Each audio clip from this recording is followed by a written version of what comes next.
Gangrape, blackmailing और धर्मांतरण के लिए दबाव बनाने के मामले में मुख्य आरोपी फरहान को जिस जगह पैर में गोली लगी, एनडीटीवी की टीम घटनास्थल यानी सरवर गांव पहुंची। भोपाल के रतिबड़ थाने से 500 मीटर की दूरी पर सरवर गांव है, जहां यह पूरी घटनाक्रम हुई।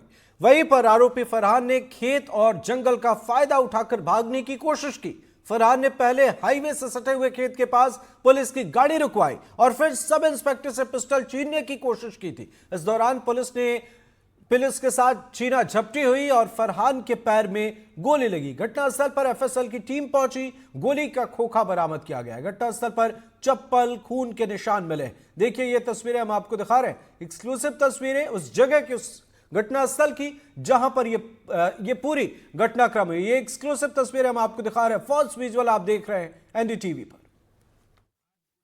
इस वक्त हम भोपाल के रातीबड़ थाना क्षेत्र के सरवर गांव के नजदीक मौजूद हैं। ये वही गांव है जहां पर गैंगरेप, ब्लैकमेलिंग और जबरन धर्मांतरण के लिए दबाव बनाने के मामले के मुख्य आरोपी फरहान के पैर में गोली लगी। जी हां, ये जगह देखिए आप, इसे एफएसएल की टीम ने घेर दिया है और यहीं पर फरहान ने गाड़ी रुकवाई थी और वो भागने की फिराक पर था। इसी जगह पर टॉयलेट करने का बहाना बनाकर उसने गाड़ी रुकवाई और सब इंस्पेक्टर से बंदूक छीनने की कोशिश की, उसके ऊपर हमला करने की कोशिश की।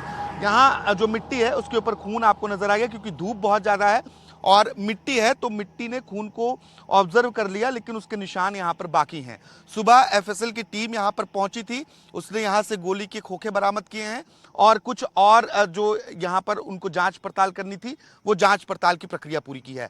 यहाँ पूरी तस्वीर देखिए, ये पूरा खेत है और वीरान है, यानी कि आरोपी के पास एक भागने का मौका था जिसे वो तलाश रहा था, लेकिन वो कामयाब नहीं हुआ। अगर ये भागता तो सीधा ये कलियासोत केरवा डैम की तरफ जाता, लेकिन वो भागने में कामयाब नहीं रहा। यहाँ आसपास घर नहीं है, ये पूरा हाईवे है और ये हाईवे सीहोर की ओर जाता है। पुलिस इसे सीहोर के बिल्किसगंज ही ले जा रही थी, क्योंकि फरहान ने यह बताया था कि बिल्किसगंज में वो अबरार के साथ कई महीनों तक रहा और पुलिस उस कमरे तक पहुंचना चाह रही थी जहां वो दोनों रहते थे, क्योंकि साक्ष्य जुटाना था और अबरार की तलाश भी करनी थी।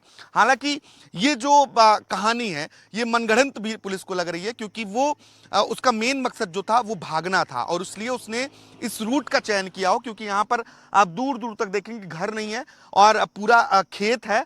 यहाँ से आसानी से दौड़ने में आसानी होती है उसको, यहाँ रास्ता भी बना हुआ है, लेकिन पुलिस फिर भी उसे पकड़ लेती। अब फरहान ने क्या सोचकर यहाँ पर गाड़ी रुकवाई और क्या सोचकर उसने पुलिस पर हमला करने की सोची, ये भी एक बड़ा सवाल है।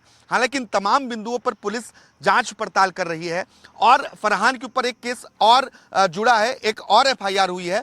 हत्या के प्रयास का मामला रातीबड़ थाने में दर्ज हुआ है, क्योंकि उसने ऑन ड्यूटी सब इंस्पेक्टर से न सिर्फ पिस्तौल छीनी बल्कि उसके साथ जुमा झटकी की, मारपीट की, यानी इरादा जो था हत्या का था। आप इस जगह से अंदाजा लगा सकते हैं कि यहाँ कितना सन्नाटा है और कितनी दूर तक कोई घर नहीं है। तो रात के समय में यहाँ कैसा माहौल रहा होगा और रात में यहाँ भागने में किसी अपराधी को कितनी आसानी हो सकती है। उसी मकसद के साथ फरहान ने यहाँ गाड़ी रुकवाई होगी, लेकिन वह कामयाब नहीं हुआ।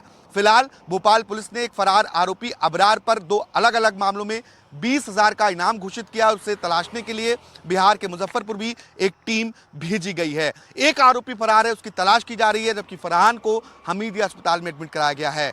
भोपाल से कैमरा पर्सन राजू बाथम के साथ आकाश द्विवेदी, एनडीटीवी। और जशपुर में दुल्हन पर हमले के आरोपी को गिरफ्तार किया गया है। आरोपी ने दुल्हन पर चाकू से हमला किया था। एक तरफा प्यार में आरोपी ने यह हमला किया था, दूसरी जगह शादी होने से नाराज था आरोपी।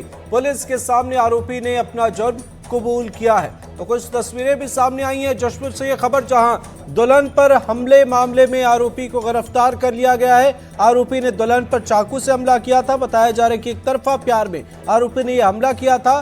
दूसरी जगह पर शादी होने से आरोपी नाराज था, जिस वजह से उसने एक तरफा प्यार में दुल्हन पर चाकू से हमला कर दिया। इस मामले में आरोपी को गिरफ्तार कर लिया गया है और पूछताछ में पुलिस के सामने आरोपी ने अपना जुर्म कबूल कर लिया है। जशपुर की ये तस्वीरें हम आपको दिखा रहे हैं।